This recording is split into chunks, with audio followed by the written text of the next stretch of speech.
Hello, everybody, and welcome. We are here today at the She Compass Show, the show that helps you navigate your life. Today, I am so honored to have on the show Elena Christopoulos. She is the Santa Monica Commissioner on the Status of Women and just a remarkable, lovely lady. I'm honored to have her here. How are you today, Elena? Hello. The honor is mine, actually. Thank you so much. It's lovely to be on your show this morning. Thank you. Okay. Well, would you tell us a little bit about what you do as the commissioner? Sure. So as a commissioner with the Commission on the Status of Women, we are a body of 9 women, various diversities and backgrounds, and our mission is to increase the number of women and girls in science. It's also to really look after and improve the lives of the women and girls within the city of Santa Monica. So whether that be getting more women in STEM programs, getting more women into politics, whether that's really looking at safety, physical, emotional, otherwise, looking at homelessness, which is usually, unfortunately, is mostly women, looking at shelters and things like that, and really shining a light, using our, as a commissioner, to really shine a light on these issues. Wow, that's amazing. And, I was just, something you said just really got me when you said that there are more women who are homeless. And that's so dangerous for a woman to be on the streets. I had another podcast like a few weeks ago with Mayor Breed, and we were talking about kind of discussing the homeless situation and how I did not know it was more women homeless. Yes. And it's usually, it tends to be more women fleeing domestic violence situations, right? And at the same time, there's not enough.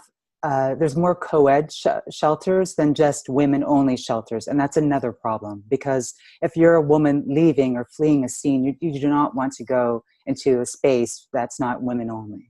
Yes. So that's, there are some organizations that have different levels that are men-only and women-only, etc.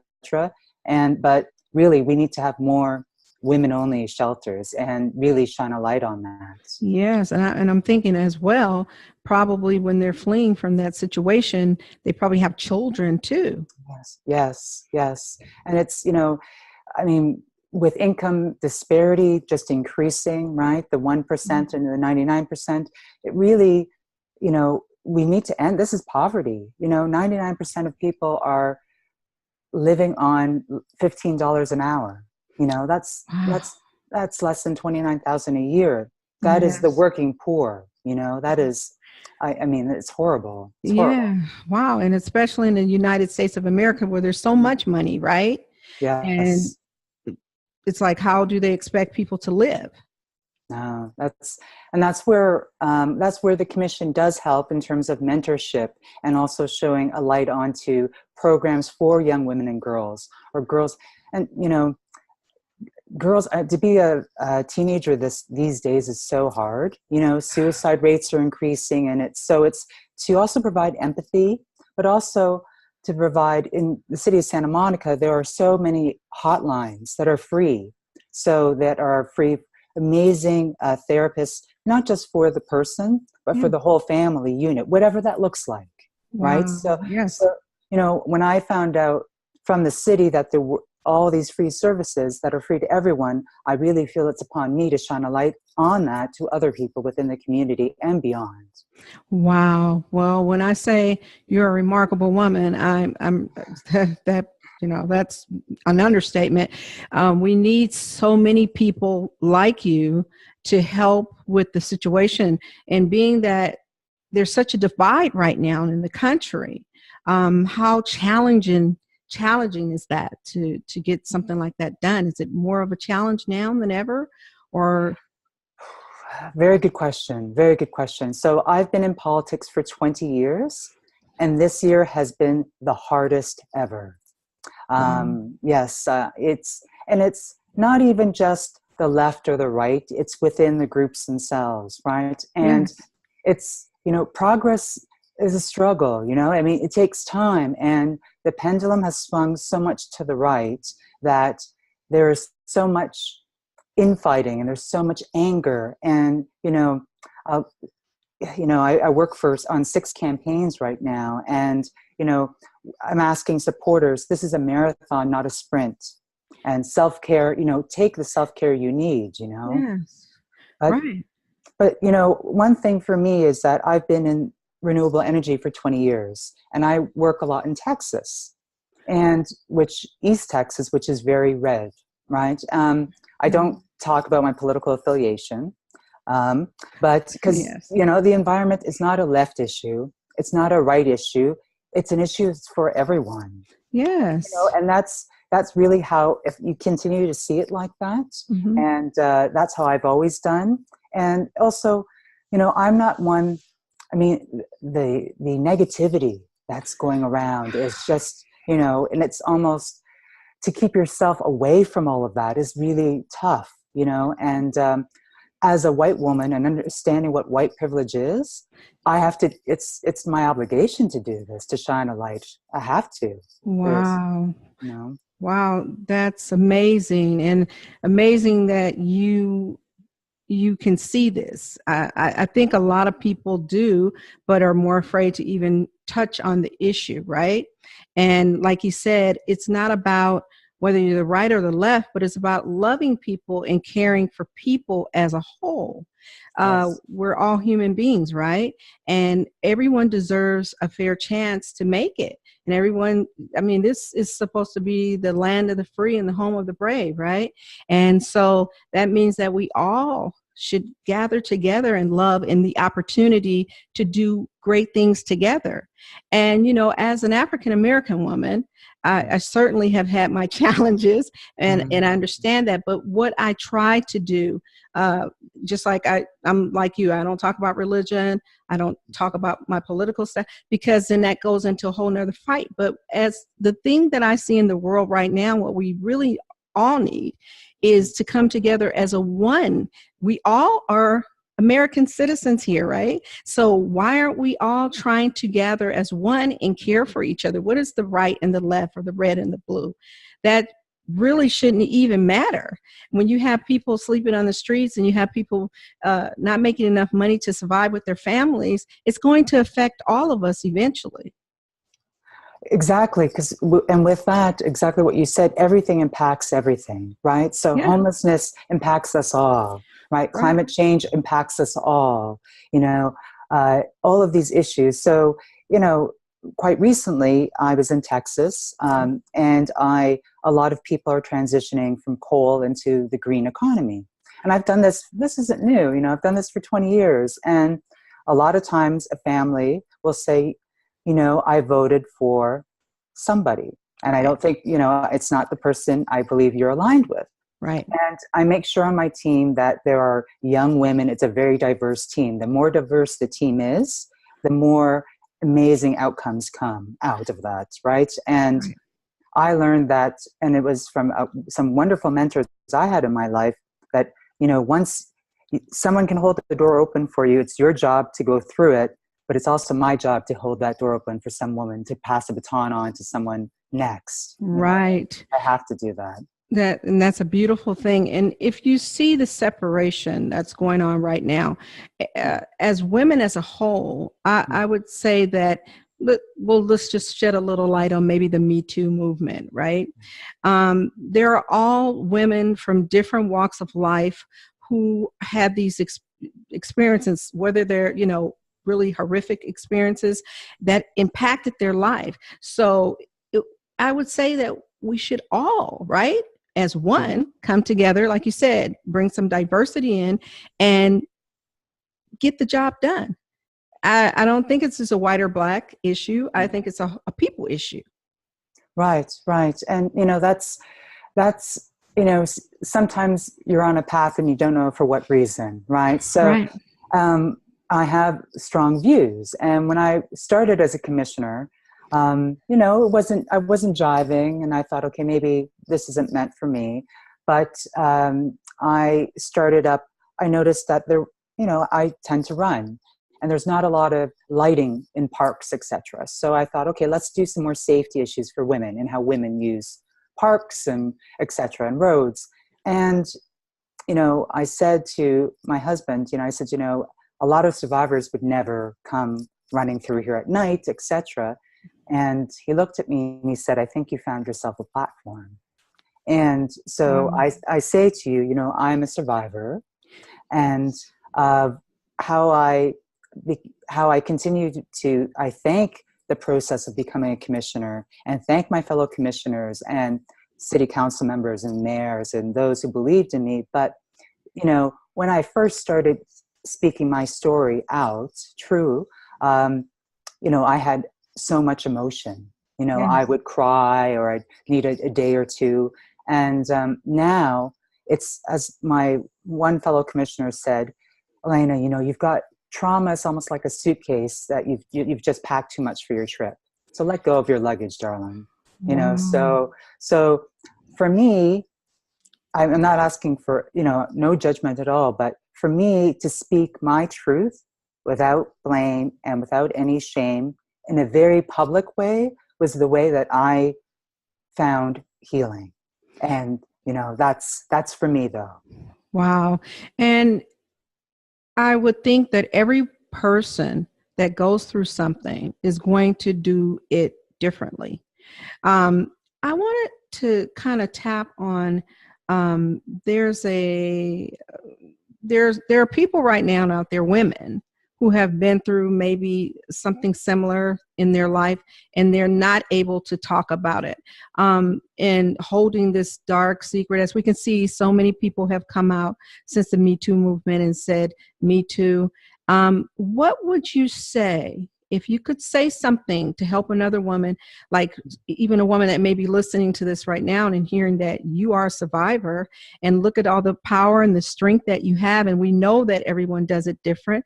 If you could say something to that woman, what would you say? Wow, that's a very good question. First, it's, I would say, I believe you. It is not your fault. And we've got this. And that's one of the reasons I speak on this publicly, because many women come to me and men come to me after. So what I would say is there are options out there for you. I would, first off, if your family knows, let your intimate partners know. It's okay to speak your truth, and whether that's journaling it, writing it down, but it will change. You don't need to carry that anymore, and it's not your fault. And I would say also, it is, those, whatever had happened to you, whatever trauma happened to you, they have power over you. So whatever you don't own owns you. So let it go. Wow. Let it go is what I would say. And that I love them.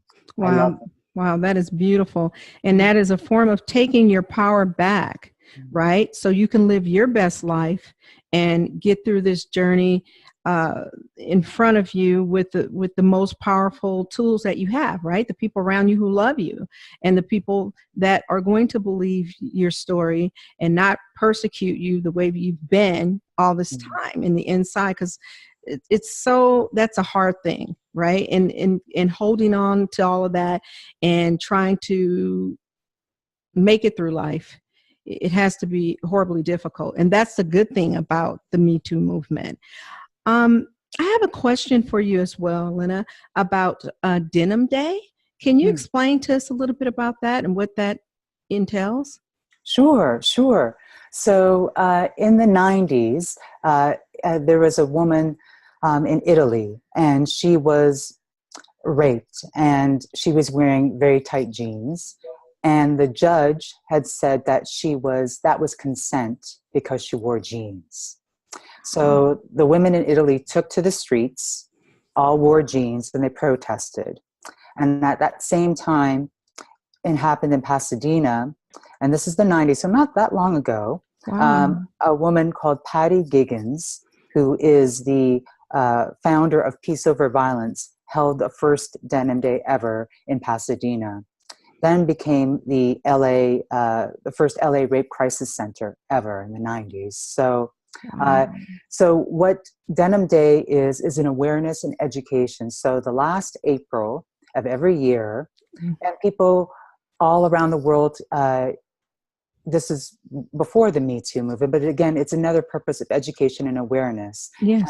It's to start the conversation. The conversations look so different in different ways. So it's denimday.org, and other people schools can get on board, people can get information. There's hotlines all over. So it's all of the resources that are there for people if, they're online. But we also are at events, and we still give out, not everyone has a computer. We make sure, that people have the information, the hotlines to call, and that there's so many resources out there. So it's connecting them together. So so Denim Day is quite powerful. It's taking your power back. Wow. And isn't that wonderful? Because that's where people tend to find peace in numbers. When you have a whole lot of other people fighting with you, men and women, no matter who this happens to, just the unity in numbers seem to affect people so differently, where they can heal because they're able to talk to someone who this may have happened to and find strength in trying to heal, because the healing process is such a hard thing. Yes, and trauma and the healing process looks different for everyone. I personally didn't know how much I still had until, for me, I spoke in a public way. Others, who've come to me afterwards and have said, I don't know where to go, or some people who are undocumented, I don't know where to do. And, so it's different. There's not a one answer for all, right? And there's, and especially for men of color, women of color, and, LGBTQIA, especially in this day and age, there's so much fear, right? To combat fear with love. Constantly, So that's like a double-edged sword. You're a man, and then you're a man of color too. And I do know throughout the African American system that's really considered something that they're so shamed about, right? So that's a hard thing to come out, depending on who you are, how you grew up culturally, religion, some religions that's hard on people to speak about. We see a lot coming out right now about religions and people hiding things that they've done to hurt children and hurt people. And so people just living with that. And now everybody's finding these strength in numbers, which is a beautiful thing, to come out and say their piece the way they do, right? Because like you said, everyone's different. You're so encouraging, and such a wonderful thing you're doing, being the face of so many things for so many people who can't be the face of that and may never be the face of that. But in your voice, you're helping so many women and men come out to say, like, okay, I'm okay with this. And now I know that there's a way I can do this that I feel comfortable with. So you're wonderful. I'm loving what you're doing. You're just helping so many. It's again, I wasn't born in this country, but I have always had white privilege, and have known what that is. And so I really ask,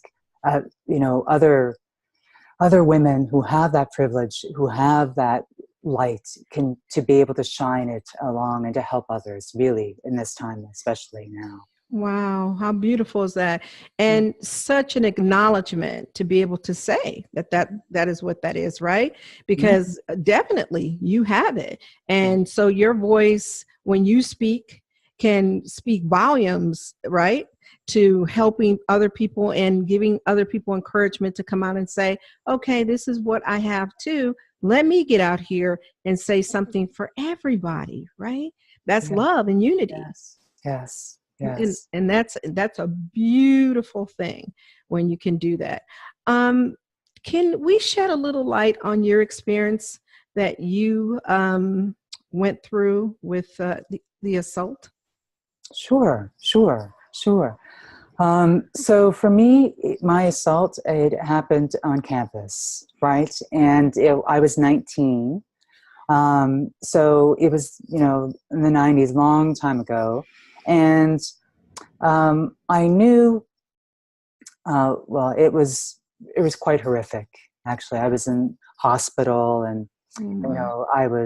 there was, there were visible marks all over me. So it was, physically. So I knew, I think that was probably, no, what, I mean, and I unfortunately had assaults and different types of sexual violence, which encompasses everything from, from anything that's non-consensual, right? Yes. So prior to that, but this, I to this day, I still don't remember the details. I see the police reports and over the years, etc. Yes. But what I ended up doing after I got out of the hospital, I thought, okay, I need to go. I need therapy, because this is, what these three men did. They don't get to take any more of my life. And that was my first thought, was they don't get, this is huge. I don't know how I'm going to handle this. And, what am I going to do? And that was first was finding a therapist, Okay. and on my 40th visit to a therapist, and I walk into his office, and it was beautiful African art, and it was opera, and I love opera. It's, and I was, where am I? And so he looked at me, and I was sweating, and I had taken public transit, and he said, "Can I ask you, did you take public transit to get here?" And this is Toronto. Public transit works very well. Okay. And I said, yes. And he said, you don't have to do everything in a day, Elena. And he said, "So what number am I?" And I said, "What do you mean?" He goes, the questions you're asking, you're interviewing me. I said, yes, because I want my faith in someone. And he said, "So what's happened with the other 39 prior to me?" And I said, they said to me, "Elena, here's some antidepressants. You'll be fine. You're a beautiful girl. You'll be fine. You've got a great family, and on with it." And he said, "How did that make you feel?" And I said, "Unheard, unwanted, and unbelievably confused about what other women who don't have a family of love around them." And I created, we had love circles in my family. Every Friday, my brothers and my sisters and my parents, we just talk about how my assault affected everyone, Wow. because, but I was still, so from then I was always fighting for women, always women's rights, always women representation. But that story I had never been told. I never told that out loud until I became a commissioner. So, and I realized, yeah, I carried that for 20 years. And it was always, I had shame. I had shame with that. After all of the therapy, Mm. so after the 39, the one therapist was it, right? Yes. So Yes. that was the point where people, it's so funny to me. I've been working with women now for 40 years in the business that I do. So I've heard a lot of stories, and I've heard a lot of women who have come to me with even things where they've been assaulted, and I've been able to talk to them on a platform to say, what should we be doing?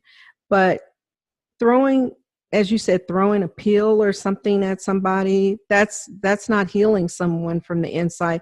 That's just putting a Band-Aid on the situation, and it's not something that you can do that with. When a person really opens up and they open up to you about something like that, there's a whole process that they go through, and that I understand when someone acknowledges you and acknowledges what you've been through and have compassion with you and feel with you and shed the tears with you of what someone else has been through, and show the love and care that it's okay. This is something that happened, but it's not something you have to live with for the rest of your life. This can be your story, it can be your journey, and it can be what makes you stronger, and it can be that's just unbelievable to me when people say that someone just kind of tries to, what are you doing? That's not helping me. So with you coming out and telling your story so proudly and what you've been through, and I want to do everything right now but cry, because that's the person I am. And I have a lot of emotion for women and men and people period, for what they have been through or go through. So you have to know someone's story to really be able to help them the right way, right? And to try to show them the way to go with what may have happened to them. It just, to me, there's a lot of love that has to be given there. And when people are not comfortable and they're afraid and they're scared and they have to live this horrific thing over and over again. And like you said, you could even remember because you kind of block that kind of stuff out and just try to move on, but you just know that the pain is there. Yes. And, for a while at the beginning, I thought, I need to know what happened. I need to know. And, my therapist he said, the body will remember when you're ready and sometimes not. And he said, do you really need to know, and the details, and I was in my 20s and I was overachiever. So I thought, it took me a while and I said, no, I don't need to remember that. And he said, Elena, it's a blessing, I would say, if you can't. And, there's ways, I had insomnia, I had panic attacks. Those are very common. And he said, look, as your therapist too, he said, I'm not going to prescribe any medication. If there's any medicine, we'll go to your family physician. But this is just for us to talk about ways to cope. So, and also to move on. So, breathing exercises, listening to my story, validating it. And that's, as you had said, the most important thing you can do to any survivor is to believe them and to make sure they feel, and that makes them validated, and really, really heard. Yes. Yes, because from, as I said, I always say I have so many stories because I've been trusted by so many women, and that's a blessing to me. I hold so many stories, and I think the way is, like you said, first of all, you believe them, and then you work through it with them and try to tell them how to get the best help for what it is they're going through and who they can be honest with, and come out with that person believes them too and doesn't cause them pain. Because a lot of people are in situations where in their families, when things happen in the outer circle, is a lot different from things that happen in the inner circle. When it could be someone who molested someone, right? Who could be a father or an uncle or cousin, or that seems to me, from some of the stories that I've heard, that are even so much harder in that way, not to unvalidate anyone who's been attacked or hurt, but that's just seems to be so horrific, so horrible. Yes. Then you start worrying about breaking up your family. If this is, if I tell, then someone else is going to be hurt. But what about you? This wasn't your fault, right? Right. And that's the problem is with most, and it's not, for most cases, there's that myth that it's a person in the bushes that comes out, right? But it's almost all cases, it's someone or someone an acquaintance or somewhat, right? Because this is all about power, right? This has nothing to do with sex whatsoever. So with families, especially, if molesters are born that way, and they will seek out those who don't have love. So they'll build that trust of love, that's in their mind, right? So so to break that is really, really tough, so to see that, or for friends. So, what's really encouraging these days is I see a lot of girls speaking out. So girls and young kids speaking out more than in my generation. I'm Generation X. millennials and Gen Z are sticking together. And if they notice something's off with a friend, they will not hesitate to Oh say yeah. that and say that loud and say, that's not, something's going on, and shower them with love. Yeah. So I'm very, the future looks very bright from my perspective. Yeah, I'm a millennial, and so I'm very encouraged too with people, speaking out and speaking their mind and giving encouragement to say, we're not going to sweep your feelings under a carpet. We're gonna, there's a way. So it's almost feel like, of course, in what I do, the work I do with women and their hair and their crown and glory, I feel like sometimes a therapist, because people come to, right, the stylist, and they tell their stories. They trust you and they love you, and you never portray that trust. But that's a start, right? You being able to even talk about it. Yes, and what the conversation looks like in any way, right? So I was just thinking about all the colorists over the years that I've told different stories to. I used to when I used to dye my hair is blonde, not this blonde. It's beautiful. Thank you. I say the only thing that's fake is my hair, but about me. But we can both say the same. We just got different types of fake. Your fake is blonde. Mine is a unit or a wig, right? And that's it. That's as far as it goes. Everything else is real. Your hair is beautiful. Thank you. And a colorist once said, I remember I was traveling to Greece and for the summer, and I was dyeing my hair black, and that was one of the things I didn't want to be seen, and I wore, and I can't imagine you with black hair. Looking at how beautiful you look in the blonde, that would be really hard and harsh on you. Correct, and I didn't want to be seen, right? So these are all things that I was doing, and my colorist said, and I was doing too many things at once, as usual, and said, Elena, why don't we let the natural come out? It's coming out, your roots are coming out. Why don't we let your natural blonde come out? And I was distracted by doing work, and I said, okay, sure. And really not understanding what the impact was. And so I looked in the mirror, I looked up, and it was blonde. And I said, wow, different look, so disconnected, right? So disconnected from my heart and my mind, complete disconnect. Just wanting to be not, you were trying not to, what would you say, hiding behind your beauty, right? Trying not to be put out on the forefront so people can see you and acknowledge you, and trying to hide in the shadows. Yes.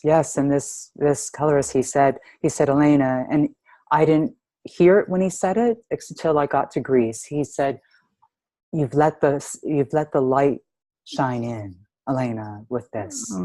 And he started to cry, and I said, oh, thank you. And it didn't hit. I go to Greece to see my family, which are 14 aunts and uncles and all different education levels, a lot of farmers, which is actually why I got into the environment. And my aunts, 4 of them, who have been amazing in my life, don't speak English. And they finally saw me with blonde hair for the first time. And they said, you're back. And in Greek, they said, you let the sun shine in. So that was a moment for me. Yeah, you are definitely a beautiful sunshine blessing in the world, and your story is so encouraging. My hopes are that,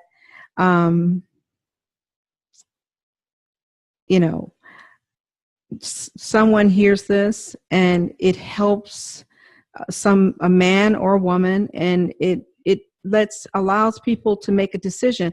Because when people can hear your life through your story, and then they're going through something similar, and they're saying, look at what you did.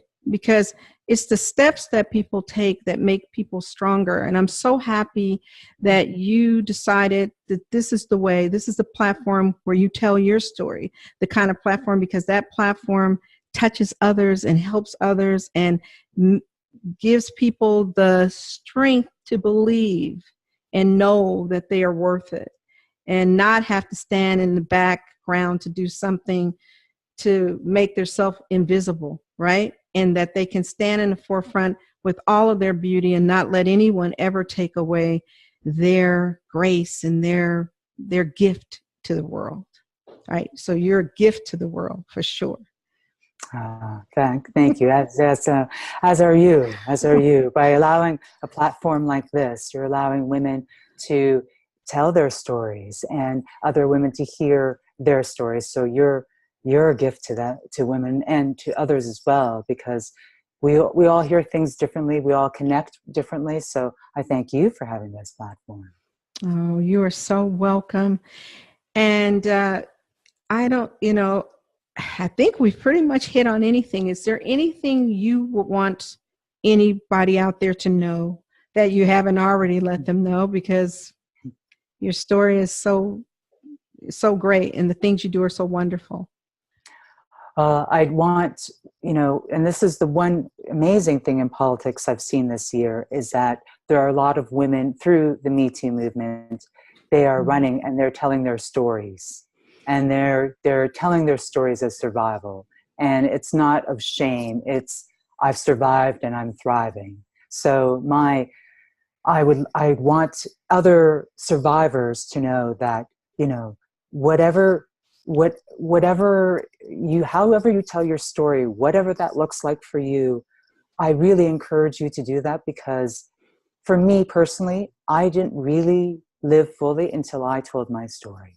And that I encourage others, whatever that is, whatever program, that there are people out there who believe you, and you deserve to be loved, and you deserve to be trusted, and you deserve to live fully, because life is really beautiful. Wow, that was just beautiful what you said, Elena. And you know how I feel about you. We just hit it off right away. Like minds think alike, and thank you so much for being a guest today here on the She Compass Show. And as once again, here I am with my dyslexic brain. I have to think of, I'm on Instagram, and then it's at shecompass.com. On Twitter, it's She Compass. Facebook, it's at She Compass. So if you want to look at the podcast and talk about something wonderful today, as I said, we had Elena here, and Elena was great, and she has some great information for us all that we can share and take to the next level in our life. Thank you so much, Elena, for being here with us today. Thank you, and enjoy your day. Thank you so much. Thank you for having me. Okay. Bye. Bye-bye.